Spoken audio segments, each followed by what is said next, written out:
Not only does CNN anchor Don Lemon have a new book coming out, but today he himself has come out.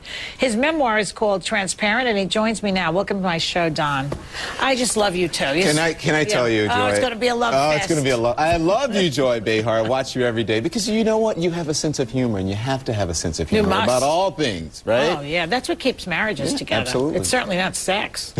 Now, what do I say to someone who's just come out besides congratulations? I guess so. You know, it's funny because people have been sending me tweets and messages saying, do I say congratulations for being who you are? Yes. You know? For saying who you are in public. But I'd have to say at this point, we should say congratulations. Definitely. Because it's a milestone. You have to get to a certain point in order to be comfortable enough to do this. And then sometimes you're not that comfortable, so you just need to push yourself to do it. Right. But any particular reason why now? Well, it was part of writing the book. It just sort of came out of writing the book, and I didn't say, oh, I'm going to go in and write a book. Someone approached me to write a book. It was supposed to be this little pamphlet about, you know, brush your teeth, shake your boss's hand, have a firm handshake, smile, be the first one in the office. Oh, how to be successful. How to be successful. And I started writing it, and I said, you know, there are enough of these books around. You know, who needs me to say that?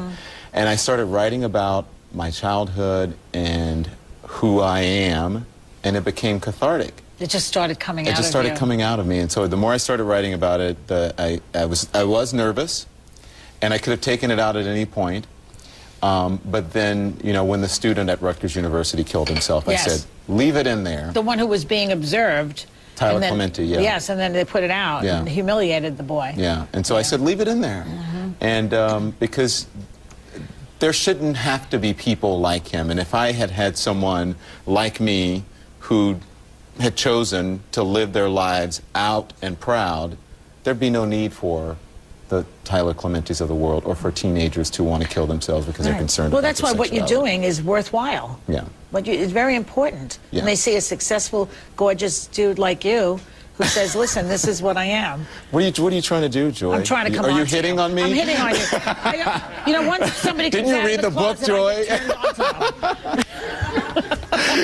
Obviously, you haven't read the book, no. No, I did. I didn't read the whole thing, but, you know, I read a lot of what I can. Anyway, there's a lot of homophobes out there, though. Yeah. Now, you have an audience. Who are you telling? I know. And so do you think it's going to hurt you at all professionally, or do you care, or what? You know, I would say I cared yesterday, right? But you cared yesterday? I cared yesterday before it happened. And I don't know if care is the right word for today, because I feel like whatever happens from this point on, what will be will be. And if the broadcast industry, if there's not enough room for a gay anchor, gay black anchor, or whatever it is, then my career will transform into something else. I will be successful, and I will prosper at something else. And I think that's a lesson in this, especially to young people.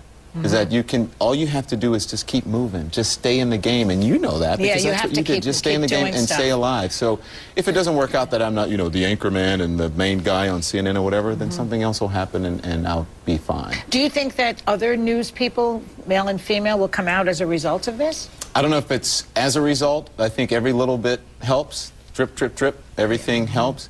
I'm not saying they should. It would be great if they did, quite honestly. How would they do it, though, if they don't have a book? I always think, how are they going to do it? Go on TV and say, I'm gay today? You just tweet it. And other news, just tweet Trump it. is not running for president? Just do what I did last night when the New York Times article came out. I tweeted it to the people, and I said, hey. And so you can, I mean, I'm just joking, just tweet it. But I think it's... Tweet it, that's interesting. I think it's just important to live your own truth in your own being, in your own life. And if someone asks you the question in an interview or in any format, just say yes, next question. Now, you know, I know that you're an objective news person. Yeah.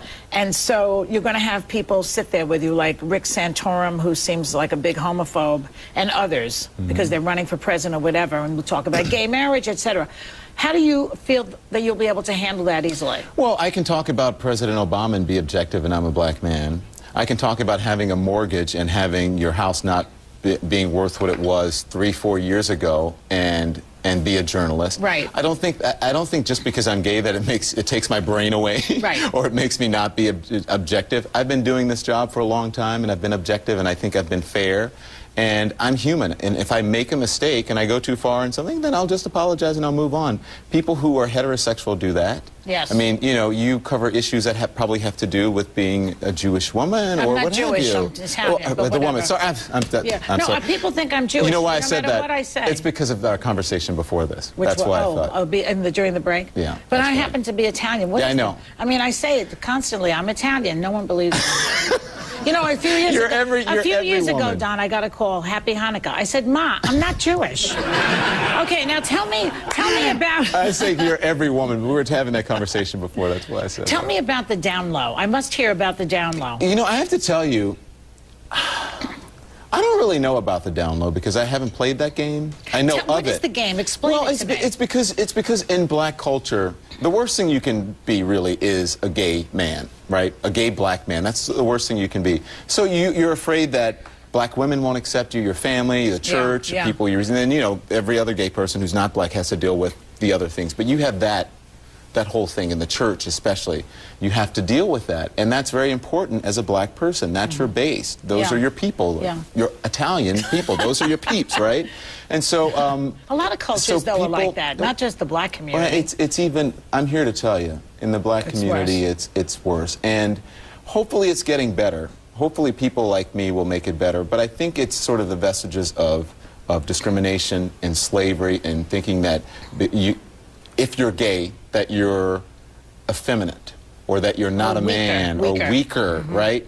And nothing at all. I don't want to be a woman. I'm not effeminate. You know, I'm not weak at all. Certainly ask anyone who works with me or who knows me or has to date with me. Who has to date me. So I'm not weak at all. So I just think that's part of it, and that the black community especially needs to get over that. And I can't speak for other communities because I'm not that. Yes, of course. I understand. It's interesting. And the down low, is the down low really where you're really posing as a hetero in your personal life? Is that what, but then you really go on the side and get your needs It's a double life. done?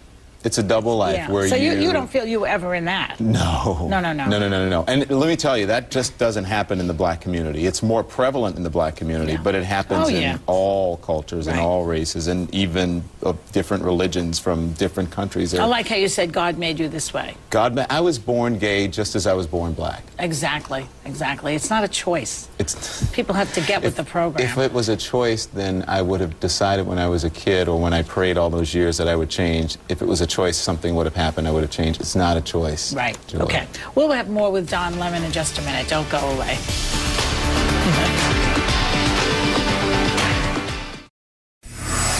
I'm back talking to CNN anchor Don Lemon about his memoir, Transparent, and why he decided to come out. I don't like to say out of the closet. I was never really in the closet. You weren't, so it doesn't make any sense. Come out to America. But can I thank you? Sure. Because all day, this is the first time I've laughed. So thank you, Joy Behar. It's thank you my for making me pleasure. smile and having a sense of humor. You should always have that, Don. You should not be constricted and feel bad about yourself in any way. Yeah.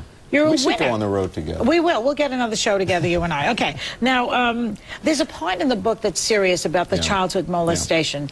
And I don't want people to think that because you were molested as a child, that's why you're gay. People put those together sometimes. Even journalists today were asking me. Now, in the article, it didn't say if you thought that you were gay because you were molested. I'm like, no, the two have nothing to do with each other. And most predators are heterosexual anyway. And that's true. They choose children of the opposite sex. So they also choose children of their sex because it's all about power. Right. You know, I mean, there's plenty of that. Yeah. But no, it's something that people get mixed up. I mean, remember years ago they used to think that if you were a domineering mother, then you would have a gay son. Yeah.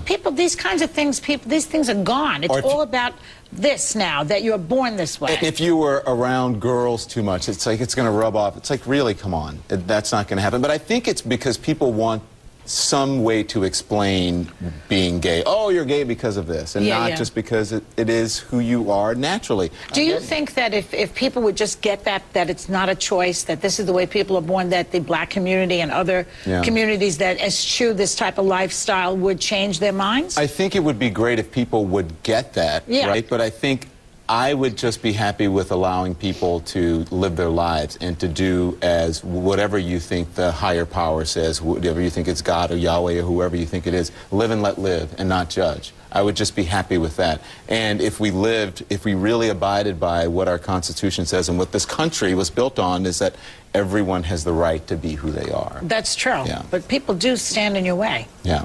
You know, you also talk about facing racism in your book. Now, we were talking previously to this interview with about Donald Trump, you know, who's now saying he's not going to run for president.